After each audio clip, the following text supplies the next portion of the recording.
السلام عليكم. جرب هذه كلمة للناس اللي تخدم في الباتيمة في الأوروب وبالتحديد في فرنسا. نحب نقول لكم يرحم والديكم، لازمكم تفهموا حاجة. للخدمة هذه في فرنسا راهي محقورة، سامحوني في الكلمة، ما يخدموش اللي يجي لازمها ناس بالرسم صحاح. يعني انت فهمت تجي تخدم في الباتيمة خدمة اللي هي صعيبة، كما مش عارف ان الفسادة ولا الانتريور يكون نهار تحك والغبرة هابطة عليك وتهز في ميزانية ربي يعلم بها، تروح لدار مهتك وزيد كمل تهز طحين على ظهرك، مش ياسر عليك ما ذهبوك يا اخي دار همك ماكش تعبان. الخدمة برك انت نورمالمون تقتلك، زيد تروح للدار تهز تليفون وتحكي لعارفك شنو عمل فلان شو عملش، وكمل مطيح قدره ومطيح قدر الناس الكل.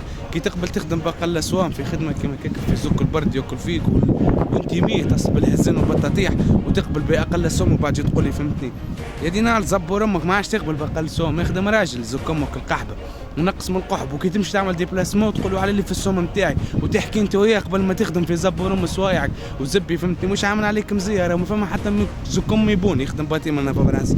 استحملوا الزب يكونوا رجال نيكمكم لما بعضكم واحد بالواحد وليوا رجله. هذا كلام للناس المنيك، الناس الرجال اللي عايشه بقدرها اخويا يعطيكم الصح. واللي راجي نعرض امك نقص هزان القحف وطحين الزبور ما عارفك في بالك باش يعمل لك الوراق نيك امك انت يا الزبي.